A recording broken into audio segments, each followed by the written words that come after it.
नमस्कार दोस्तों, स्वागत है आप सभी का हमारे चैनल में। तो चलिए सुनते हैं आज की कहानी। माँ, आप पापा के दोस्त रामनाथ अंकल के बेटे अभय को जानती हो ना? पापा उसके साथ मेरी शादी करना चाहते हैं। लेकिन माँ, मैंने उससे बात कर ली है। वह मुझे आगे की पढ़ाई पूरी करने देगा तभी शादी करेगा। लेकिन वंदना की माँ कल्याणी देवी को यह बात सुनकर बहुत बुरी लगी। उन्होंने वंदना को डांटते हुए कहा, अरे लड़की, तूने ये क्या कर दिया? तू जानती भी है वे लोग कितने बड़े लोग हैं। अगर रामनाथ भाई साहब को यह बात पता चल गई ना, तो वे बहुत क्रोधित ही हो जाएंगे और शायद तेरी शादी कहीं भी नहीं होने देंगे। इसलिए तेरे पापा जैसे कह रहे हैं चुपचाप करती जा, वरना तेरे ससुराल से संबंध तो खराब होंगे ही, मायके से भी तेरा संबंध अच्छा नहीं रहेगा। माँ की बातें वंदना को समझ में नहीं आ रही थी, क्योंकि वंदना की उम्र अभी शादी के लायक नहीं हुई थी। लेकिन वंदना के पापा को लग रहा था अगर वे लोग उनकी बात नहीं मानेंगे तो रामनाथ जी कहीं नाराज होकर अभय की शादी कहीं और न कर दें। यह सोचकर वंदना की शादी अभय के साथ जल्दी ही कर दी। वंदना कम उम्र में ही शादी होकर अपने ससुराल चली गई। तब उसे ससुराल और मायके के बारे में ढंग से पता भी नहीं था। वंदना के पापा समझ रहे थे उन्होंने वंदना की शादी करके बहुत अच्छा काम किया है, लेकिन उन्हें नहीं मालूम था कि उनके जीवन के भी कुछ ही क्षण बचे हैं। वंदना के मम्मी पापा तीर्थ यात्रा में गए हुए थे। वापस आते समय उनकी सड़क दुर्घटना में मृत्यु ही हो गई। शुरू में वंदना के चाचा ताऊ लोगों ने तो उसके साथ रिश्ता रखा और अच्छे से व्यवहार भी किया, लेकिन धीरे धीरे उन्होंने उसके साथ सारे रिश्ते तोड़ दिए। अब ससुराल ही वंदना का सहारा था। पति अभय बहुत प्यार करने वाला था, लेकिन कहते हैं ना दोस्तों, कुदरत की मार के आगे किसी की नहीं चलती। वंदना और अभय की समझदारी के साथ साथ उनका प्यार भी परवान चढ़ने लगा। लेकिन अभय को न जाने ऐसी कौन सी बीमारी हो गई जिसका बहुत इलाज कराने के बावजूद भी अभय को बचाया नहीं जा सका। और शादी के 8 साल के बाद वंदना को उसके ससुराल वालों ने उसे अपशकुनी मनहूस कहकर अपने घर से बाहर निकाल दिया। वंदना ने अपने ससुराल वालों के हाथ पैर जोड़े, रहम की भीख मांगी, लेकिन उन्होंने उस पर कोई दया नहीं की और उसे घर से बाहर निकाल दिया। वंदना ने अब रोती बिलखती एक गांव के बाहर बनी टूटी सी झोपड़ी में शरण लिया।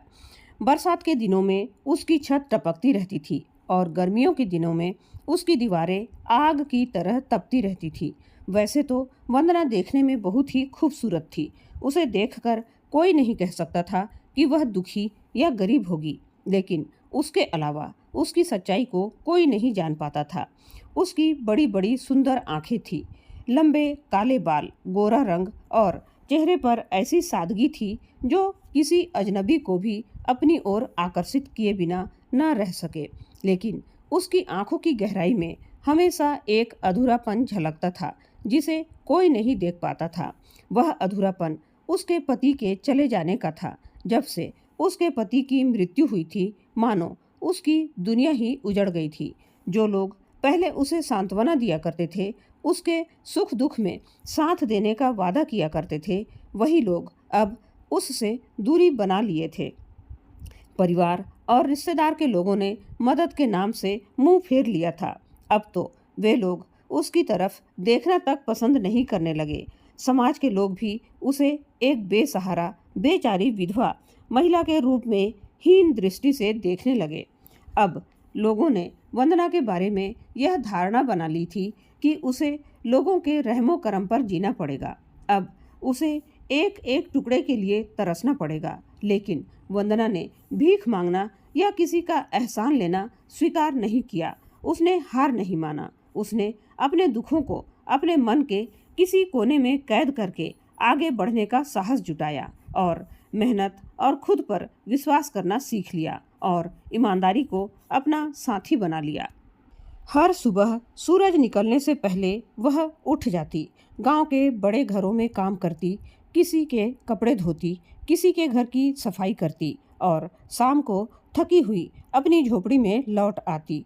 उसके पास दौलत नहीं थी, लेकिन उसके पास इज्जत और स्वाभिमान था, और यही उसकी सबसे बड़ी ताकत थी। दूसरी तरफ दिल्ली शहर में रहने वाला हर्ष करोड़पति उद्योगपति संतोष सिंघानिया का इकलौता बेटा था। उम्र केवल 28 साल थी, लेकिन पढ़ाई पूरी करने के बाद उसने अपने पिता का बिजनेस संभालने के बजाय समाज सेवा का रास्ता चुना था।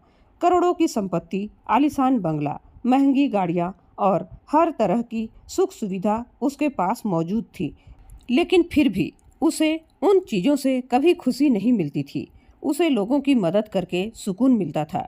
यही वजह थी कि वह अक्सर गाँवों में जाकर लोगों की परेशानियां समझता और उनकी मदद करने की कोशिश करता था।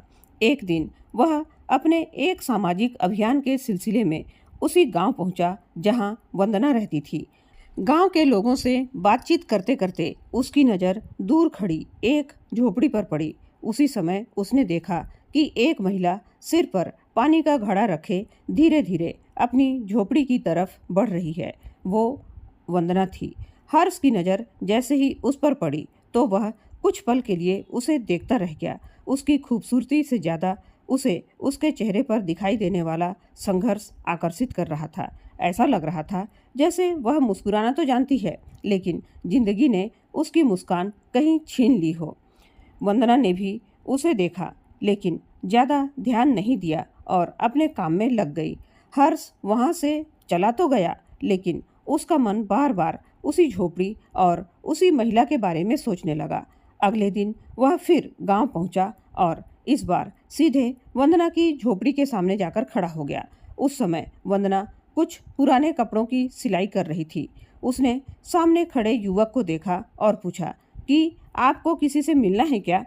हर्ष ने मुस्कुराते हुए कहा कि नहीं, मैं गांव के लोगों की परेशानियां जानने आया हूं। उसके बाद दोनों के बीच बातचीत शुरू हुई। धीरे धीरे वंदना ने अपनी जिंदगी की कहानी उसे बताना शुरू किया। उसने बताया कि कैसे उसके पति के जाने के बाद उसकी पूरी दुनिया बदल गई थी, कैसे उसने अकेले संघर्ष करके खुद को संभाला और कैसे आज भी वह हर दिन मेहनत करके अपनी जिंदगी चला रही है। हर्ष उसकी बातें सुनता रहा और उसके मन में उस महिला के लिए सम्मान बढ़ता चला गया। अगले कुछ दिनों में हर्ष का गांव आना जाना बढ़ गया। कभी वह किसी काम के बहाने आता तो कभी किसी जरूरतमंद की मदद के नाम पर आता, लेकिन सच यह था कि अब उसका दिल वंदना से बात किए बिना नहीं मानता था। वंदना भी धीरे धीरे उसके साथ सहज होने लगी थी। दोनों घंटों बैठकर बातें करते। हर्ष शहर की बातें सुनाता और वंदना गांव की जिंदगी के किस्से सुनाती। दोनों के बीच एक अजीब सा अपनापन पैदा होने लगा था। गांव वालों की नज़र भी अब उन पर पड़ने लगी थी। कुछ लोग बातें बनाते, कुछ ताने मारते, लेकिन वंदना ने कभी किसी की परवाह नहीं की। वह जानती थी कि हर्ष का दिल साफ है।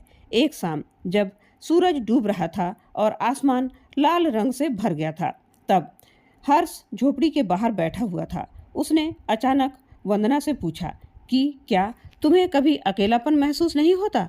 यह सवाल सुनकर वंदना कुछ पल के लिए चुप हो गई। उसकी आंखें भर आई, लेकिन उसने खुद को संभाल लिया। फिर धीमी आवाज में बोली कि अकेलापन तो मेरी जिंदगी का हिस्सा बन चुका है। अब तो उसके साथ जीना सीख लिया है। यह सुनकर हर्ष के दिल में एक अजीब सी टीस उठी। उसे पहली बार एहसास हुआ कि कुछ लोग बाहर से जितने मजबूत दिखाई देते हैं, अंदर से उतने ही टूटे हुए होते हैं। उस दिन के बाद हर्ष का मन वंदना के और करीब आने लगा। दूसरी तरफ वंदना भी महसूस करने लगी थी कि हर्ष बाकी लोगों से अलग है। उसके अंदर घमंड नहीं था, दिखावा नहीं था, और सबसे बड़ी बात यह थी कि वह उसे एक विधवा के रूप में नहीं, बल्कि एक इंसान के रूप में देखता था। लेकिन हर बार वह खुद को समझा देती कि एक करोड़पति का बेटा और एक गरीब विधवा महिला कभी एक नहीं हो सकते। समय धीरे धीरे आगे बढ़ता गया और दोनों के बीच का रिश्ता भी गहराता चला गया। उन्हें खुद भी समझ में नहीं आ रहा था कि आखिर उनके दिलों में क्या चल रहा है, लेकिन किस्मत चुपचाप उनके लिए एक ऐसा मोड़ तैयार कर रही थी जो उनकी पूरी जिंदगी बदलने वाला था। क्योंकि उसी दौरान हर्ष के पिता संतोष सिंघानिया को अपने बेटे और वंदना की बढ़ती नज़दीकियों की खबर मिल चुकी थी और जब उन्होंने अपने लोगों से वंदना के बारे में पूरी जानकारी निकलवाई तो रिपोर्ट पढ़ते ही उनके चेहरे के भाव बदल गए। अगले ही दिन उन्होंने हर्ष को अपने कमरे में बुलाया और एक ऐसी बात कही जिसे सुनकर हर्ष पूरी तरह से सन्न रह गया। आखिर संतोष सिंघानिया को वंदना के बारे में ऐसा क्या पता चल गया था जिसने उन्हें इतना परेशान कर दिया था। अगले दिन सुबह जब हर्ष अपने पिता संतोष सिंघानिया के कमरे में पहुंचा तो उसने देखा कि उसके पिता असामान्य रूप से गंभीर बैठे हुए हैं। आमतौर पर संतोष सिंघानिया अपने बेटे से मुस्कुराकर बात किया करते थे, लेकिन आज उनके चेहरे पर चिंता साफ दिखाई दे रही थी। हर्ष ने जैसे ही उनके सामने बैठकर पूछा कि पापा, आपने मुझे इतनी जल्दी क्यों बुलाया है, तो संतोष सिंघानिया कुछ पल तक उसे देखते रहे और फिर मेज पर रखी एक फाइल उसकी तरफ बढ़ा दी। हर्ष ने फाइल खोली तो उसमें वंदना के बारे में पूरी जानकारी थी। उसकी जिंदगी, उसका अतीत, उसकी आर्थिक स्थिति और उसके संघर्षों तक की सारी बातें उसमें लिखी हुई थी। हर्ष यह देखकर हैरान रह गया कि उसके पिता ने वंदना के बारे में इतनी जांच क्यों करवाई। तभी संतोष सिंघानिया ने गंभीर आवाज में कहा कि बेटा, मुझे पता चला है कि तुम उस महिला से बहुत ज़्यादा मिलने जुलने लगे हो। मैं यह नहीं कह रहा कि वह गलत है, लेकिन तुम्हें समझना होगा कि तुम्हारी दुनिया और उसकी दुनिया बहुत अलग है। हर्ष ने अपने पिता की बात ध्यान से सुनी और शांत स्वर में बोला कि पापा, इंसान की पहचान उसकी दौलत से नहीं बल्कि उसके चरित्र से होती है और वंदना जितनी अच्छी इंसान है उतने अच्छे लोग मुझे आज तक नहीं मिले। यह सुनकर संतोष सिंघानिया कुछ देर तक चुप रहे, फिर बोले कि मुझे उससे कोई शिकायत नहीं है, लेकिन मुझे डर है बेटा कि कहीं तुम अपने दिल की बात समझने में जल्दबाजी न कर बैठो। हर्ष ने कोई जवाब नहीं दिया, लेकिन उसके दिल में पहली बार यह सवाल जरूर पैदा हो गया कि क्या सच में वह वंदना के लिए सिर्फ सम्मान महसूस करता है या फिर उसके दिल में कुछ और भी है। उस दिन वह सीधे गांव पहुंचा और हमेशा की तरह वंदना की झोपड़ी के सामने जाकर बैठ गया। वंदना ने देखा कि आज हर्ष कुछ ज़्यादा ही खामोश है। उसने पूछा कि क्या बात है, आज इतने परेशान क्यों लग रहे हो। तब हर्ष ने अपने पिता वाली बात उसे बता दी। यह सुनकर वंदना कुछ देर तक शांत रही और फिर हल्की सी मुस्कान के साथ बोली, तुम्हारे पिता गलत नहीं है हर्ष। आखिरकार तुम एक बड़े घर के बेटे हो और मैं एक साधारण सी विधवा महिला। हमारे बीच बहुत बड़ा फर्क है। यह सुनकर हर्ष को अच्छा नहीं लगा। उसने तुरंत कहा कि मेरे लिए यह फर्क कोई मायने नहीं रखता, लेकिन वंदना ने बात बदल दी क्योंकि वह अपने दिल में उठ रही भावनाओं से खुद भी डरने लगी थी। समय बीतता गया और दोनों की मुलाकातें बढ़ती चली गई। अब हर्ष गांव में जरूरतमंद लोगों की मदद भी करता और ज़्यादा समय वंदना के साथ बिताता। कभी दोनों गांव के बाहर बहने वाली छोटी सी नदी के किनारे बैठकर बातें करते, तो कभी शाम के समय झोपड़ी के बाहर चाय पीते हुए जिंदगी के बारे में चर्चा करते। धीरे धीरे हर्ष को महसूस होने लगा कि उसकी सुबह वंदना को याद किए बिना शुरू नहीं होती और रात उसकी आवाज़ सुने बिना पूरी नहीं होती। उधर वंदना भी जब हर्ष 2-3 दिन गांव नहीं आता तो बेचैन हो जाती, लेकिन वह अपने दिल की बात को बार बार दबा देती क्योंकि उसे लगता था कि समाज कभी इस रिश्ते को स्वीकार नहीं करेगा। एक दिन गांव में एक छोटा सा सामाजिक कार्यक्रम आयोजित किया गया जिसमें हर्ष मुख्य अतिथि के रूप में आया हुआ था। कार्यक्रम के दौरान गांव के बुजुर्गों ने हर्ष की बहुत तारीफ की और कहा कि आज के समय में इतने बड़े घर का लड़का होकर भी वह गरीबों के लिए इतना सोचता है, यह बहुत बड़ी बात है। कार्यक्रम खत्म होने के बाद जब हर्ष जाने लगा तो अचानक उसकी नज़र वंदना पर पड़ी जो थोड़ी दूर खड़ी उसे देख रही थी। दोनों की नज़रें मिली और कुछ पल के लिए जैसे समय रुक गया। उसी क्षण हर्ष को एहसास हो गया कि वह वंदना से प्यार करने लगा है। उस रात वह अपने कमरे में देर तक जागता रहा। उसने पहली बार अपने दिल की बात खुद से स्वीकार की कि वह वंदना के बिना अपनी जिंदगी की कल्पना भी नहीं कर सकता। दूसरी तरफ वंदना भी उसी रात अपनी झोपड़ी में बैठी हुई थी। बाहर हल्की बारिश हो रही थी और वह बार बार हर्ष के बारे में सोच रही थी। उसने खुद को बहुत समझाया, लेकिन उसके दिल ने पहली बार मान लिया कि वह भी हर्ष को चाहने लगी है। अगले कुछ दिनों तक दोनों एक दूसरे से कुछ ज्यादा ही झिझकने लगे। बातें तो होती थी, लेकिन दोनों के दिल में एक अनकहा राज था जो बाहर आने के लिए बेचैन था। फिर एक दिन ऐसा हुआ जिसने उनकी जिंदगी का रास्ता हमेशा के लिए बदल दिया। उस दिन वंदना बाजार से लौट रही थी। उसके हाथ में कुछ सामान था और रास्ता कीचड़ से भरा हुआ था। अचानक उसका पैर फिसला और वह गिरने ही वाली थी कि तभी किसी ने उसका हाथ पकड़ लिया। वह हर्ष था। वंदना का संतुलन बिगड़ चुका था और वह सीधे हर्ष की बाहों में आ गिरी। कुछ पल के लिए दोनों एक दूसरे की आंखों में देखते रह गए। आसपास की दुनिया जैसे गायब हो गई थी। दोनों के दिल तेजी से धड़क रहे थे। पहली बार वंदना ने हर्ष की आंखों में अपने लिए वह भावना देखी जिसे वह महीनों से महसूस कर रही थी। हर्ष भी अब अपने दिल की बात छुपा नहीं पा रहा था, लेकिन तभी पास से गुजरते हुए लोगों की आवाजें सुनकर दोनों संभल गए। वंदना जल्दी से अलग हुई और बिना कुछ कहे वहां से चली गई। लेकिन उस दिन के बाद दोनों समझ चुके थे कि उनके बीच सिर्फ दोस्ती ही नहीं बल्कि कुछ और भी है। उसी रात हर्ष ने एक फैसला कर लिया, ऐसा फैसला जो उसके परिवार, समाज और पूरी दुनिया को हैरान कर सकता था। उसने तय कर लिया कि वह अपने दिल की बात वंदना से कहेगा और अगर जरूरत पड़ी तो पूरी दुनिया के खिलाफ जाकर भी उसका साथ देगा। लेकिन उसे बिल्कुल भी अंदाजा नहीं था कि वंदना की जिंदगी का एक ऐसा रहस्य अभी बाकी है जिसे जानने के बाद उसकी यह राह और भी कठिन होने वाली थी।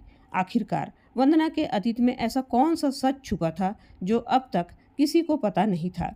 उस रात हर्ष ने आंखों में नींद लिए बिना पूरी रात गुजार दी। उसके मन में बार बार वंदना का चेहरा घूम रहा था। उसे अब पूरी तरह यकीन हो चुका था कि वह वंदना से प्यार करता है और यह कोई क्षणिक आकर्षण नहीं बल्कि दिल की गहराइयों से निकली हुई भावना है। सुबह होते ही उसने फैसला कर लिया कि अब वह अपने दिल की बात ज्यादा दिनों तक छुपा कर नहीं रखेगा। दूसरी तरफ वंदना भी पूरी रात बेचैन रही थी। बाजार में जो कुछ हुआ था उसने उसके दिल में दबी हुई भावनाओं को और भी ज्यादा मजबूत कर दिया था। लेकिन उसके साथ एक डर भी जुड़ा हुआ था। वह जानती थी कि अगर उसने अपने दिल की बात मान ली तो शायद उसकी जिंदगी फिर से एक ऐसे मोड़ पर पहुंच जाएगी जहां से वापस लौटना आसान नहीं होगा। अगले दिन हर्ष हमेशा की तरह गांव पहुंचा, लेकिन इस बार उसके चेहरे पर एक अलग ही आत्मविश्वास था। वह सीधे वंदना की झोपड़ी के सामने पहुंचा। उस समय वंदना आंगन में बैठी हुई सब्जियां काट रही थी। हर्ष को देखकर उसने मुस्कुराने की कोशिश की, लेकिन उसकी आंखों में झिझक साफ दिखाई दे रही थी। कुछ देर तक दोनों सामान्य बातें करते रहे, लेकिन फिर अचानक हर्ष ने गंभीर आवाज में कहा कि वंदना, मुझे तुमसे एक जरूरी बात करनी है। यह सुनकर वंदना का दिल तेजी से धड़कने लगा। उसने हर्ष की तरफ देखा तो उसकी आंखों में एक अलग ही चमक दिखाई दे रही थी। हर्ष ने गहरी सांस ली और कहा कि मैं नहीं जानता समाज क्या कहेगा, लोग क्या सोचेंगे और दुनिया हमारे बारे में क्या फैसला करेगी, लेकिन मैं इतना जरूर जानता हूँ कि मैं तुम्हारे बिना अपनी जिंदगी की कल्पना भी नहीं कर सकता।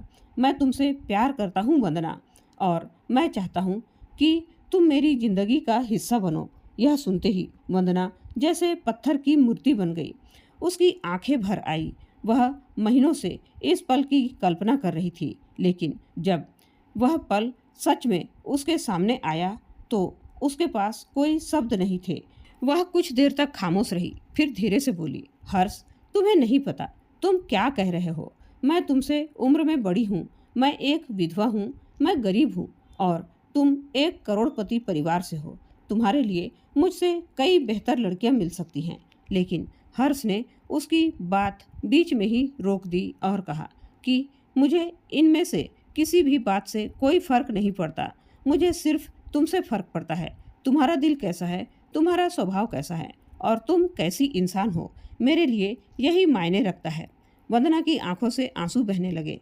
पहली बार किसी ने उसे उसके अतीत से नहीं बल्कि उसके वर्तमान से स्वीकार किया था। लेकिन तभी उसने एक ऐसी बात कही जिसने हर्ष को चौंका दिया। उसने कहा कि अगर तुम सच में मुझसे प्यार करते हो तो पहले तुम्हें मेरे अतीत का एक और सच जानना होगा, ऐसा सच जिसे जानने के बाद शायद तुम्हारा फैसला बदल जाए।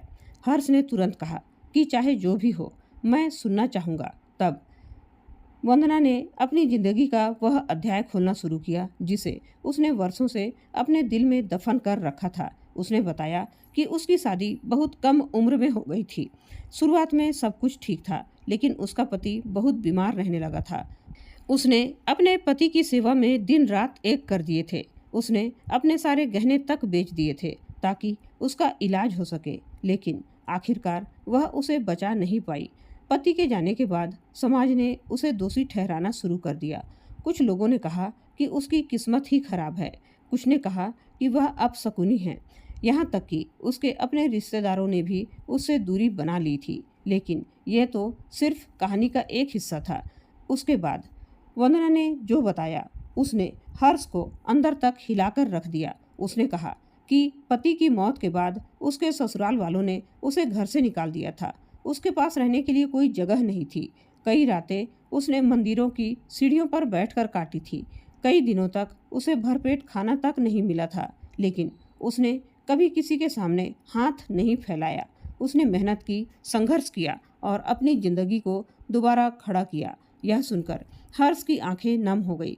उसे एहसास हुआ जिस महिला को वह आज एक साधारण झोपड़ी में रहते हुए देख रहा था, उसके अंदर कितनी ताकत और कितनी हिम्मत छुपी हुई है। लेकिन वंदना की बात अभी खत्म नहीं हुई थी।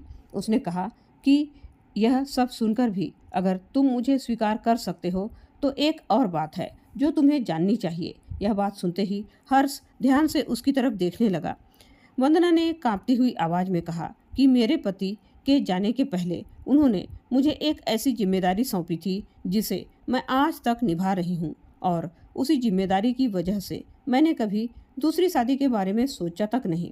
यह सुनकर हर्ष हैरान रह गया। उसने पूछा कि ऐसी कैसी जिम्मेदारी है, लेकिन वंदना ने तुरंत जवाब नहीं दिया। उसकी आंखों में आंसू थे और चेहरे पर दर्द साफ दिखाई दे रहा था। उसने सिर्फ इतना कहा कि अगर तुम मेरे साथ अपनी जिंदगी जोड़ना चाहते हो तो पहले तुम्हें उस जिम्मेदारी की सच्चाई जाननी होगी, क्योंकि वह सिर्फ मेरी ही नहीं बल्कि मेरी पूरी जिंदगी का हिस्सा है। यह सुनकर हर्ष के मन में सैकड़ों सवाल उठने लगे। आखिरकार उसके पति ने मरने से पहले उसे ऐसी कौन सी जिम्मेदारी सौंपी थी जिसे वह आज तक निभा रही थी, और क्या वह जिम्मेदारी हर्ष और वंदना के रिश्ते के बीच सबसे बड़ी दीवार बनने वाली थी। वंदना की बात सुनने के बाद हर्ष पूरी तरह गंभीर हो गया था। उसे लग रहा था शायद वंदना की जिंदगी में कोई ऐसा दर्द छुपा है जिसे वह हर्षों से अकेली सहती आ रही है। कुछ देर तक दोनों के बीच खामोशी छाई रही। फिर वंदना ने गहरी सांस ली और धीमी आवाज में कहना शुरू किया कि जब मेरे पति अपनी जिंदगी के आखिरी दिनों में थे तब उन्हें यह एहसास हो गया था कि शायद वे ज़्यादा समय तक जिंदा नहीं रह पाएंगे। उन दिनों हमारे पास इलाज के लिए पैसे नहीं थे, लेकिन फिर भी मैं हर दिन उम्मीद करती थी कि कोई चमत्कार हो जाएगा। एक रात उन्होंने मेरा हाथ पकड़कर मुझसे एक वादा लिया था। उन्होंने कहा था कि वंदना, चाहे जिंदगी तुम्हारे साथ कितना भी अन्याय करे, लेकिन कभी किसी जरूरतमंद इंसान को खाली हाथ मत लौटाना। अगर तुम्हारे पास 2 रोटियां हों तो खुद एक खाना और एक किसी भूखे को दे देना। अगर तुम्हारे पास रहने के लिए एक छत हो तो उसमें किसी बेसहारे को जरूर जगह देना। उस समय मैंने बिना कुछ सोचे यह वादा कर लिया था, लेकिन उनके जाने के बाद मुझे समझ में आया कि यह वादा कितना बड़ा था। मेरे पास खुद कुछ नहीं था, फिर भी मैं हर दिन कोशिश करती रही कि किसी ज़रूरतमंद की मदद कर सकूं। कई बार ऐसा हुआ कि मेरे पास खाने के लिए सिर्फ एक वक्त का खाना था, लेकिन मैंने उसे भी किसी और के साथ बांट दिया। कई बार मुझे खुद भूखा सोना पड़ा, लेकिन मैंने अपने पति से किया हुआ वादा नहीं तोड़ा। यही वजह थी कि जब तुम पहली बार मेरी झोपड़ी के सामने आए थे तो मैंने तुम्हारी मदद की थी, क्योंकि मुझे लगा कि अगर मैं तुम्हें मना कर दूंगी तो शायद मैं अपने पति से किया हुआ वादा तोड़ दूंगी। यह सुनकर हर्ष की आंखें नम हो गई। उसने पहली बार महसूस किया कि वंदना सिर्फ खूबसूरत नहीं है, बल्कि उसका दिल भी उतना ही खूबसूरत है। उसने कहा, वंदना, ये तो कोई ऐसी बात नहीं है जिसकी वजह से मैं तुमसे दूर हो जाऊं, बल्कि अब तो मैं तुम्हारी और भी ज़्यादा इज्जत करने लगा हूँ। लेकिन वंदना ने सिर झुका लिया और बोली कि बात सिर्फ इतनी ही नहीं है हर्ष, असली समस्या यह है कि मैंने अपने पति की यादों को हमेशा अपने साथ रखा है। मैंने कभी नहीं सोचा था कि मैं किसी और के लिए अपने दिल में जगह बना पाऊंगी। मुझे डर लगता है कि कहीं मैं तुम्हारे साथ न्याय न कर पाऊं। कहीं ऐसा न हो कि मैं तुम्हारी पत्नी तो बन जाऊं, लेकिन तुम्हें वह प्यार न दे पाऊं जिसके तुम हकदार हो। हर्ष उसकी बात सुनकर मुस्कुराया और बोला कि प्यार किसी पर थोपा नहीं जाता वंदना। वंदना, प्यार तो धीरे धीरे अपने आप दिल में उतरता है, और मुझे पूरा विश्वास है कि जिस इंसान के दिल में इतनी इंसानियत है वह कभी किसी के साथ अन्याय नहीं कर सकती। यह सुनकर वंदना की आंखों में पहली बार एक अलग सी चमक दिखाई दी। शायद पहली बार उसे महसूस हुआ कि कोई इंसान है उसे उसके अतीत के बोझ के साथ भी स्वीकार करने को तैयार है। अगले कुछ दिनों में दोनों के बीच की दूरी लगभग खत्म हो गई थी। अब वे खुलकर बातें करते थे। हर्ष जब भी गांव आता तो सबसे पहले वंदना से मिलता। कभी दोनों खेतों के बीच बने रास्तों पर लंबी सैर करते, तो कभी झोपड़ी के बाहर बैठकर घंटों जिंदगी के बारे में बातें करते। धीरे धीरे गांव के लोग भी समझने लगे थे कि दोनों एक दूसरे के बहुत करीब आ चुके हैं। कुछ लोग उनकी तारीफ करते तो कुछ लोग ताने मारते, लेकिन अब दोनों को इन बातों से कोई फर्क नहीं पड़ता था। एक शाम हर्ष ने अपने पिता संतोष सिंघानिया से साफ साफ कह दिया कि वह वंदना से ही शादी करना चाहता है। यह सुनते ही संतोष सिंघानिया चुप हो गए। उन्हें पहले से इस बात का अंदाजा था, लेकिन फिर भी बेटे के मुंह से यह सुनकर वे कुछ देर तक सोचते रहे। उन्होंने हर्ष से पूछा कि क्या तुमने यह फैसला पूरी समझदारी से लिया है? हर्ष ने बिना एक पल गंवाए कहा कि हाँ पापा, मैं उससे प्यार करता हूँ और उसके साथ पूरी जिंदगी बिताना चाहता हूँ। संतोष सिंघानिया ने बेटे की आंखों में देखा और उन्हें पहली बार एहसास हुआ कि ये कोई जिद नहीं बल्कि सच्चा प्यार है। उन्होंने कहा कि अगर तुम्हारी खुशी इसी में है तो मुझे कोई आपत्ति नहीं है बेटा, लेकिन समाज बहुत सी बातें करेगा और तुम्हें हर परिस्थिति में वंदना का साथ देना होगा। हर्ष ने तुरंत हामी भर दी। उधर जब वंदना को इस बात का पता चला कि हर्ष सिंघानिया ने भी इस रिश्ते को स्वीकार कर लिया है, तो उसकी आंखों से खुशी के आंसू निकल पड़े। उसे यकीन नहीं हो रहा था कि जिस जिंदगी में कभी सिर्फ दर्द था, उसी जिंदगी में आज इतनी खुशी भी आ सकती है। कुछ ही दिनों बाद दोनों परिवारों की सहमति से उनकी शादी की तैयारियां शुरू हो गई। गांव में यह खबर आग की तरह फैल गई कि एक करोड़पति का बेटा झोपड़ी में रहने वाली विधवा महिला से शादी करने जा रहा है। हर तरफ इसी बात की चर्चा होने लगी। कोई इसे सच्चा प्यार कह रहा था तो कोई किस्मत का खेल, लेकिन हर्ष और वंदना के लिए अब इन बातों का कोई महत्व नहीं था। उनके लिए सबसे बड़ी बात यह थी कि आखिरकार उन्हें एक दूसरे का साथ मिलने वाला था। शादी की तारीख तय हो गई। दिन तेजी से बीतने लगे और जैसे जैसे वह दिन करीब आ रहा था, दोनों के दिलों की धड़कनें भी बढ़ती जा रही थी। लेकिन इन्हीं तैयारियों के बीच एक ऐसी घटना घटी जिसने वंदना को अंदर तक हिलाकर रख दिया। शादी के ठीक 5 दिन पहले उसे एक पुरानी चीज मिली जो वर्षों से कहीं खो गई थी, और उसे देखते ही उसका चेहरा सफेद पड़ गया। उसकी आंखों में डर और बेचैनी साफ दिखाई देने लगी। पहली बार उसे लगा कि उसका अतीत पूरी ताकत के साथ वापस लौट रहा है, और अगर यह सच सामने आ गया तो शायद उसकी पूरी जिंदगी ही बदल सकती है। शादी में अब सिर्फ 5 दिन बाकी थे और पूरे गांव में खुशी का माहौल था। लोग तरह तरह की बातें कर रहे थे, लेकिन ज़्यादातर लोग इस रिश्ते की मिसाल दे रहे थे, क्योंकि पहली बार किसी ने किसी इंसान को उसकी दौलत या उसके अतीत से नहीं बल्कि उसके दिल से स्वीकार किया था। उधर वंदना भी शादी की तैयारियों में लगी हुई थी, लेकिन उसके मन में एक अजीब सी बेचैनी लगातार बढ़ती जा रही थी। जिस पुरानी चीज को देखकर उसका चेहरा सफेद पड़ गया था, वो एक पुरानी डायरी थी जो उसके पति की थी। सालों पहले वह डायरी कहीं खो गई थी और अब अचानक घर की साफ सफाई करते समय उसे एक पुराने संदूक के एक कोने में मिल गई थी। वंदना ने जब डायरी खोली तो उसके अंदर कई बातें लिखी हुई थी, जिन्हें पढ़कर उसकी आंखें नम हो गई। उसमें उसके पति ने अपनी बीमारी, अपने डर और अपनी अंतिम इच्छाओं का जिक्र किया था, लेकिन डायरी के आखिरी पन्ने पर कुछ ऐसा लिखा था जिसने वंदना को बेचैन कर दिया। उसके पति ने लिखा था कि अगर कभी मेरी मौत के बाद तुम्हारी जिंदगी में कोई ऐसा इंसान आए जो तुम्हें सम्मान दे, तुम्हारे आंसुओं को समझे और तुम्हें सच्चा प्यार करे, तो सिर्फ मेरी यादों की वजह से अपनी जिंदगी को अधूरा मत रखना। अपने लिए दोबारा खुशियाँ चुन लेना, क्योंकि मैं नहीं चाहता कि मेरे जाने के बाद भी तुम अकेलेपन की सजा भुगतो। यह पढ़ते ही वंदना की आंखों से आंसू बहने लगे। सालों तक वह यह सोचती रही कि शायद दूसरी शादी करके वह अपने पति की यादों के साथ अन्याय करेगी, लेकिन आज उसी इंसान ने अपनी लिखी हुई बातों के जरिए उसके दिल का सबसे बड़ा बोझ उतार दिया था।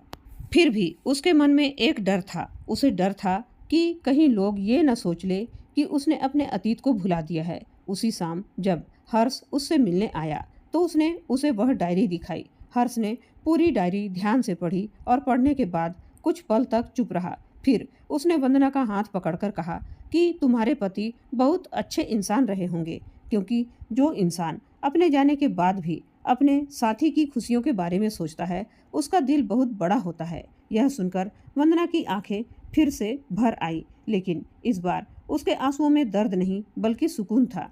पहली बार उसे लगा कि शायद वह बिना किसी अपराध बोध के अपनी नई जिंदगी की शुरुआत कर सकती है। अगले दिन से उसकी झिझक भी खत्म होने लगी। वह शादी की तैयारियों में पहले से ज्यादा उत्साह के साथ हिस्सा लेने लगी। उधर संतोष सिंघानिया भी अपने बेटे की शादी को यादगार बनाने में कोई कमी नहीं छोड़ रहे थे। उन्होंने गांव में ऐसी व्यवस्था करवाई कि हर कोई उनकी तारीफ करने लगा, लेकिन सबसे ज्यादा खुशी हर्ष के चेहरे पर दिखाई दे रही थी। वह हर दिन गिन रहा था कि आखिर कब वह दिन आएगा जब वंदना हमेशा के लिए उसकी जिंदगी का हिस्सा बन जाएगी। धीरे धीरे शादी का दिन भी आ गया। पूरे गांव को दुल्हन की तरह सजाया गया। रोशनी, फूल और खुशियों का माहौल हर तरफ दिखाई दे रहा था। जब हर्ष दूल्हे के रूप में घोड़ी पर बैठकर पहुंचा तो गांव के लोग उसे देखकर हैरान रह गए। करोड़पति परिवार का बेटा होने के बावजूद उसके चेहरे पर कोई घमंड नहीं था। उसकी नजरें सिर्फ एक ही इंसान को ढूंढ रही थी और वह थी वंदना। दूसरी तरफ जब वंदना दुल्हन बनकर मंडप में पहुंची तो हर कोई उसे देखता रह गया। लाल जोड़े में वह किसी रानी से कम नहीं लग रही थी। उसके चेहरे पर सादगी भी थी और एक नई जिंदगी की चमक भी।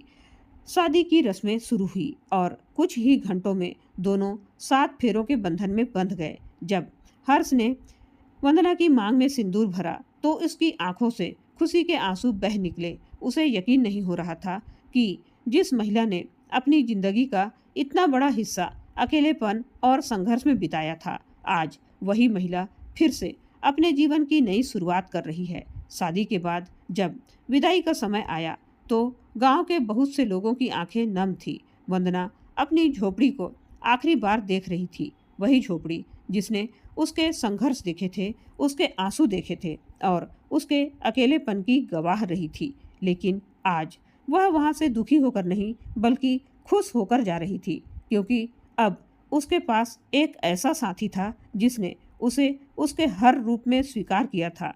रात होते होते सभी रस्में पूरी हो गई और आखिरकार वह समय भी आ गया जिसका हर कोई इंतजार कर रहा था। हर्ष और वंदना अपने नए जीवन की पहली रात के लिए कमरे में पहुंचने वाले थे। पूरे दिन की भाग दौड़ के बाद दोनों के दिलों में उत्साह भी था और हल्की सी घबराहट भी, लेकिन उन्हें बिल्कुल भी अंदाजा नहीं था कि यह रात सिर्फ उनकी जिंदगी ही नहीं बल्कि उन सभी लोगों की सोच बदलने वाली थी जो प्यार को सिर्फ खूबसूरती, उम्र और हैसियत के तराजू में तौलते हैं। क्योंकि उस रात वंदना एक ऐसा सच बताने वाली थी जिससे सुनने के बाद हर्ष की आंखों से आंसू रुकने वाले नहीं थे और इंसानियत का एक ऐसा चेहरा सामने आने वाला था जिसकी किसी ने कल्पना तक नहीं की थी। रात काफ़ी हो चुकी थी, शादी की सारी रस्में पूरी हो चुकी थी और घर के लगभग सभी लोग अपने अपने कमरों में जा चुके थे। पूरे घर में एक अलग ही सन्नाटा था। हर्ष के कमरे को फूलों से सजाया गया था और हर तरफ खुशबू फैली हुई थी। हर्ष कमरे के अंदर बैठा वंदना का इंतजार कर रहा था। उसके चेहरे पर मुस्कान थी क्योंकि आज उसकी जिंदगी का सबसे खूबसूरत दिन था। कुछ देर बाद दरवाजा धीरे से खुला और वंदना कमरे के अंदर आई। लाल जोड़े में वह बहुत ही सुंदर लग रही थी, लेकिन उसके चेहरे पर एक अजीब सी गंभीरता भी दिखाई दे रही थी। हर्ष ने यह बात तुरंत महसूस कर ली। उसने मुस्कुराकर उसे अपने पास बैठाया, लेकिन वंदना की आंखों में जैसे कोई गहरा भाव छुपा हुआ था।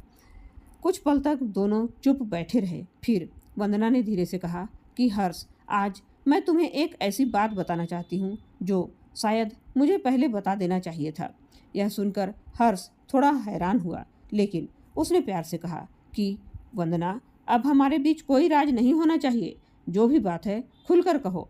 वंदना ने गहरी सांस ली और अपनी आंखें नीचे कर ली। फिर उसने कहा कि जब मेरे पति की मौत हुई थी तब मैंने सिर्फ एक वादा ही नहीं निभाया था, बल्कि मैंने अपनी पूरी जिंदगी उस वादे के नाम कर दी थी। तुमने हमेशा मुझे एक साधारण विधवा महिला समझा, लेकिन मेरी जिंदगी का एक हिस्सा ऐसा भी है जिसके बारे में गांव में भी बहुत कम लोग जानते हैं। हर्ष ध्यान से उसकी बातें सुनने लगा। वंदना ने कहना शुरू किया कि पति के जाने के बाद जब मैं बिल्कुल अकेली पड़ गई थी, तब मुझे समझ में आ गया था कि इस दुनिया में सबसे बड़ा दर्द अकेलापन होता है। मैंने खुद वो दर्द महसूस किया था। उसी दौरान एक दिन मुझे सड़क किनारे एक बहुत ही बूढ़ी महिला मिली थी, जिसे उसके अपने लोग छोड़कर चले गए थे। उसके पास खाने के लिए कुछ भी नहीं था और रहने के लिए कोई जगह नहीं थी। उस दिन मैंने उसे अपनी झोपड़ी में जगह दी। कुछ दिनों बाद मुझे एक और बेसहारा मिली, फिर एक और। धीरे धीरे ऐसे कई लोग मेरी जिंदगी में आने लगे जिन्हें अपने ही लोगों ने भुला दिया था। किसी के पास रहने की जगह नहीं थी, कोई बीमारी से परेशान था, कोई अकेलेपन से टूट चुका था। मेरे पास खुद कुछ नहीं था, लेकिन फिर भी मैंने उन्हें कभी खाली हाथ नहीं लौटाया। हर्ष उसकी बातें सुनकर ध्यान से उसे देख रहा था।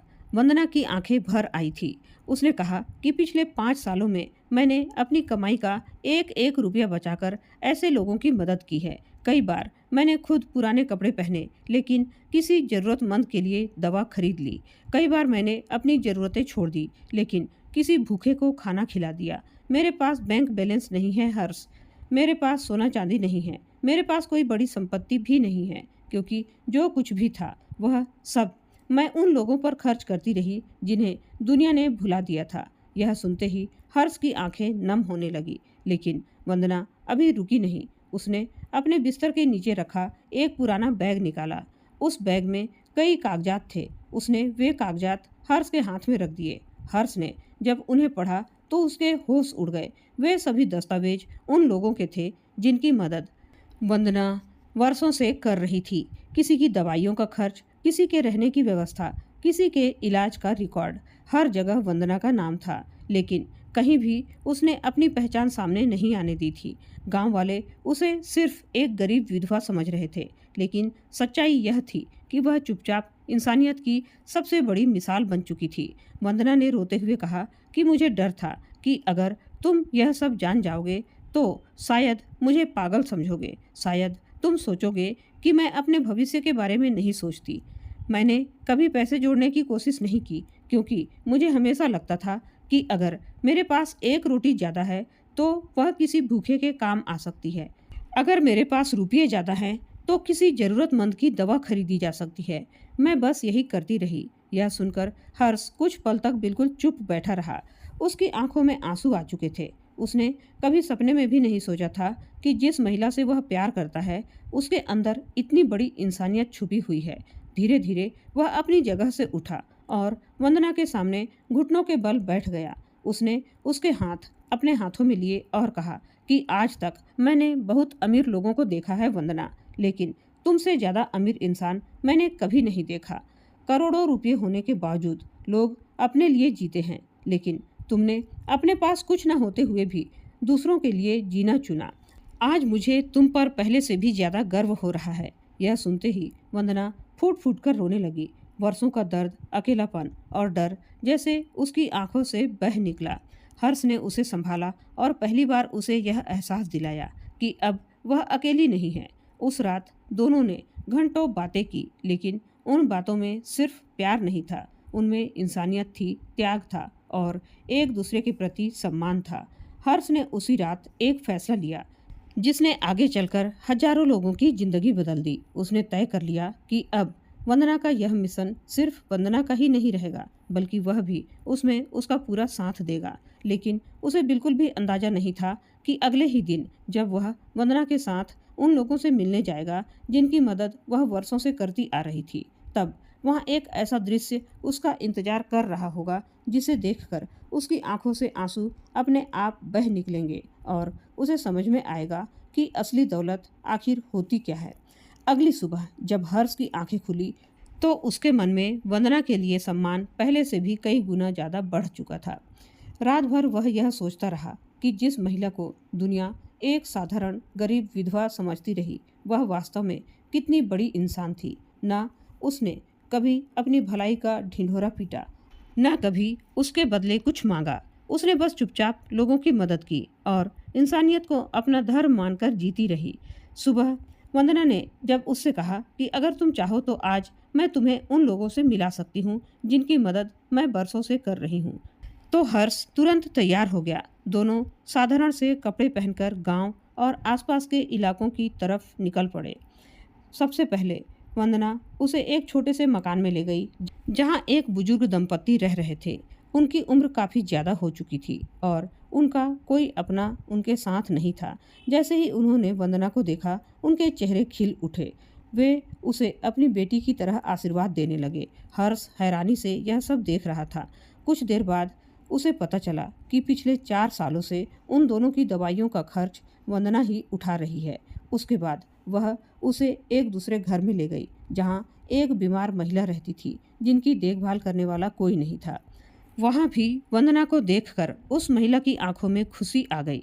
फिर एक और जगह, फिर एक और जगह दिन चढ़ता गया और हर्ष के सामने वंदना की जिंदगी के ऐसे अध्याय खुलते गए जिनके बारे में किसी को पता तक नहीं था। जो भी वह जानते, लोग वंदना को सम्मान और दुआओं से भर देते। कोई उन्हें बेटी कहता, कोई उन्हें बहन, कोई उन्हें अपनी जिंदगी का सहारा। हर्ष को पहली बार एहसास हुआ कि इंसान की असली पहचान उसके बैंक बैलेंस से नहीं, बल्कि उसके कर्मों से होती है।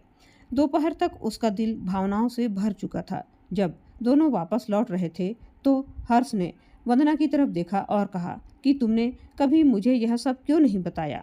वंदना हल्के से मुस्कुराई और बोली कि जो भलाई दिखावे के लिए की जाए वह भलाई नहीं होती।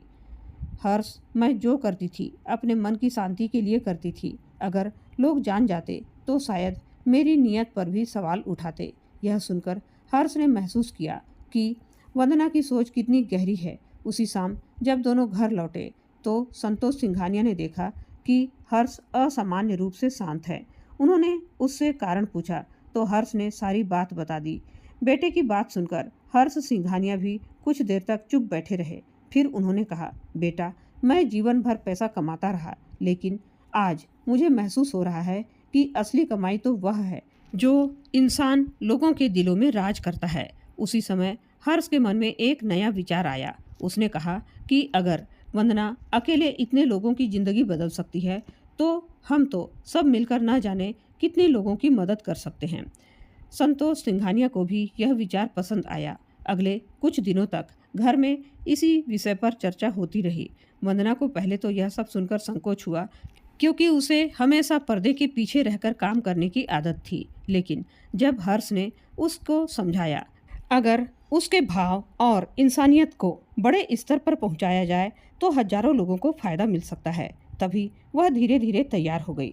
उसके बाद संतोष सिंघानिया ने गांव के पास एक बड़ी जमीन खरीदी और वहां एक ऐसा केंद्र बनवाने का फैसला किया जहां बेसहारा, अकेले और जरूरतमंद लोगों को सहारा मिल सके। लेकिन सबसे खास बात यह थी कि उस केंद्र का नाम किसी बड़े उद्योगपति या किसी परिवार के नाम पर नहीं, बल्कि वंदना के नाम पर रखा जाने वाला है। जब वंदना को यह बात पता चली तो उसकी आंखों से आंसू निकलने लगे। उसने कहा, कि मैं तो कभी अपने सपनों में भी नहीं सोच सकती थी कि मेरी छोटी सी कोशिश को इतना सम्मान मिलेगा। लेकिन हर्ष ने मुस्कुराकर कहा कि सम्मान तुम्हारी कोशिशों को नहीं बल्कि तुम्हारे कर्मों को मिल रहा है। धीरे धीरे उस केंद्र का निर्माण शुरू हो गया और गांव के कुछ लोग भी उसमें बढ़ चढ़कर हिस्सा लेने लगे। जो लोग कभी वंदना के बारे में तरह तरह की बातें किया करते थे, आज वही लोग उसकी तारीफें करते नहीं थकते थे। कुछ महीनों के भीतर वह केंद्र तैयार हो गया और उसके उद्घाटन का दिन भी आ गया। उस दिन आसपास के कई गांव के लोग वहां पहुंचे। हर कोई उस महिला को देखना चाहता था जिसने बिना किसी स्वार्थ के इतने लोगों की मदद की थी। मंच पर जब वंदना को बुलाया गया तो वह घबरा गई, क्योंकि उसे कभी भी लोगों के सामने खड़े होकर बोलने की आदत नहीं थी। लेकिन जब उसने सामने बैठे उन लोगों को देखा जिनकी जिंदगी में उसने कभी न कभी थोड़ी सी रोशनी पहुंचाई थी, तब उसके चेहरे पर आत्मविश्वास आ गया। उसने बहुत छोटे शब्दों में सिर्फ इतना कहा कि इंसान के पास चाहे कितना भी कम क्यों ना हो, अगर उसका दिल बड़ा हो तो वह किसी की जिंदगी बदल सकता है। उसके ये शब्द सुनते ही पूरा मैदान तालियों से गूंज उठा। उस पल हर्ष की आंखों में गर्व साफ दिखाई दे रहा था। उसे लग रहा था कि उसने सिर्फ एक पत्नी नहीं बल्कि एक ऐसी जीवन संगिनी पाई है जिससे उसकी जिंदगी का असली अर्थ समझ आया। लेकिन उसी भीड़ में एक ऐसा व्यक्ति भी मौजूद था जो दूर खड़ा वंदना को देख रहा था और उसकी आंखों में एक अलग ही भाव था। वह व्यक्ति था वंदना के अतीत से जुड़ा हुआ और बरसों से उसके बारे में कुछ ऐसा जानता था जिससे दुनिया अभी तक नहीं जानती थी। उसकी मौजूदगी से कोई अनहोनी नहीं होने वाली थी, लेकिन उसके पास एक ऐसा सच था जो सामने आने पर वंदना की महानता को और भी ऊंचा कर देने वाला था। उद्घाटन समारोह खत्म होने के बाद भी लोगों की भीड़ वंदना से मिलने के लिए लगी हुई थी। हर कोई उसकी तारीफ कर रहा था और उसके साथ एक तस्वीर लेना चाहता था। लेकिन वंदना हमेशा की तरह सहनशील और विनम्रता से भरी हुई थी। उसे यह सब सम्मान अच्छा तो लग रहा था, लेकिन वह जानती थी कि उसने जो कुछ भी किया है वह किसी सम्मान या पहचान के लिए नहीं किया था। उसी दौरान भीड़ के बीच खड़ा वह अधेड़ उम्र का व्यक्ति धीरे धीरे मंच की तरफ बढ़ा। उसके चेहरे पर भावनाएं साफ दिखाई दे रही थी। जब वह वंदना के सामने पहुंचा तो कुछ पल तक उसे देखता रहा और फिर उसकी आंखों से आंसू निकल पड़े। वंदना ने उसे गौर से देखा, लेकिन वह उसे पहचान नहीं पाई। तब उस व्यक्ति ने कांपती आवाज में कहा कि शायद तुम मुझे नहीं पहचान पाओगी, लेकिन मैं तुम्हें कभी नहीं भूल सकता। यह सुनकर वंदना हैरान रह गई। आसपास खड़े हर्ष और संतोष सिंघानिया भी उसकी तरफ देखने लगे।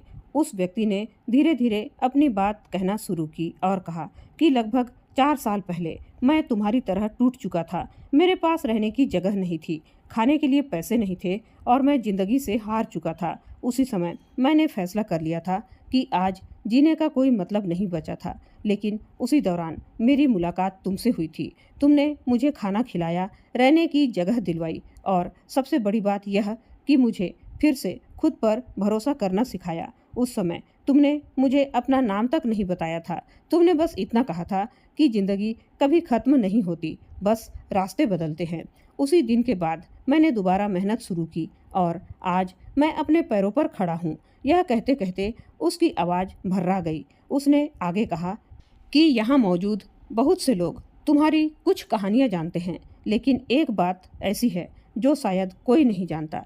यह सुनकर वहाँ मौजूद सभी लोग ध्यान से उसकी तरफ देखने लगे। उसने कहा कि जब मैं मुश्किल दौर से गुजर रहा था तब मैंने कई बार देखा कि वंदना खुद भूखी रह जाती थी, लेकिन किसी जरूरतमंद को भूखा नहीं सोने देती थी।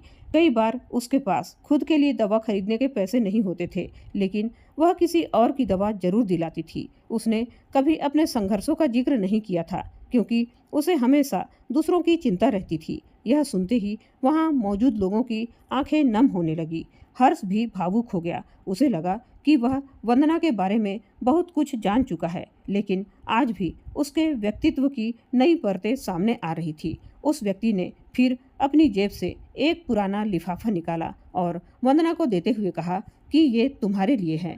वंदना ने हैरानी से लिफाफा खोला तो उसमें कुछ पुराने कागजात थे और एक पत्र रखा हुआ था। पत्र पढ़ते ही उसकी आंखों से आंसू बहने लगे। वह पत्र उसके दिव्यांग पति की लिखावट में था, दरअसल दोस्तों, बरसों पहले जब उसके पति का इलाज चल रहा था, तब उस व्यक्ति की मुलाकात उससे हुई थी। इलाज के दौरान वंदना के पति ने उसके सामने अपनी पत्नी की खूब तारीफ की थी और एक पत्र लिखकर उसके पास सुरक्षित रखवा दिया था। पत्र में लिखा था कि अगर कभी यह पत्र वंदना तक पहुंचे तो उसे बता देना कि वह मेरी जिंदगी की सबसे बड़ी खुशी रही है। अगर मेरे जाने के बाद भी वह लोगों की मदद करती रहे तो समझ जाना कि मेरी आत्मा को सबसे ज्यादा सुकून इसी बात से मिलेगा। और अगर उसकी जिंदगी में कभी कोई इंसान आए तो उसे सम्मान और सच्चा प्यार दे, तो वह बिना किसी डर से उसकी नई जिंदगी की शुरुआत कर ले, क्योंकि उसकी खुशी ही मेरी सबसे बड़ी इच्छा है। पत्र पढ़ते हुए वंदना फूट फूट कर रो पड़ी। उसके आंसू दुख के नहीं थे, बल्कि सुकून के थे।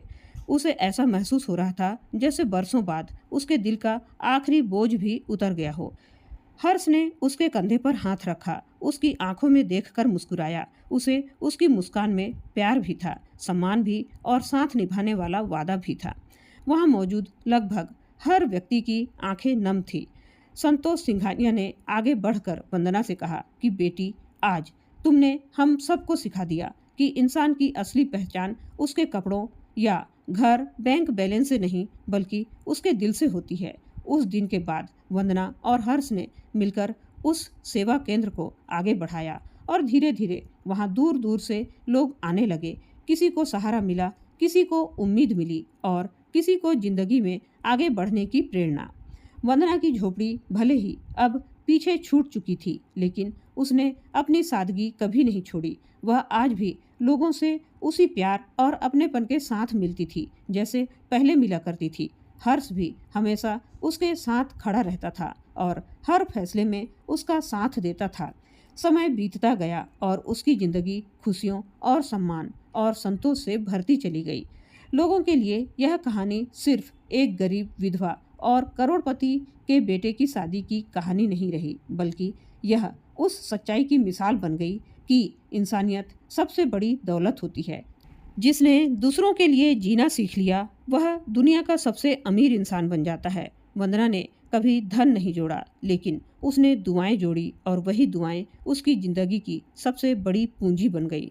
वहीं हर्ष ने भी यह साबित कर दिया था कि सच्चा प्यार उम्र, हैसियत और समाज की दीवारों को नहीं देखता, वह सिर्फ इंसान का दिल देखता है। और शायद यही वजह थी कि झोपड़ी में रहने वाली एक खूबसूरत विधवा महिला और करोड़पति के बेटे की यह कहानी बरसों तक लोगों के दिलों में जिंदा रही और हर किसी को याद दिलाती रही कि जब प्यार में सम्मान और इंसानियत शामिल हो जाए तो वह सिर्फ रिश्ता नहीं रहता, बल्कि एक मिसाल बन जाता है।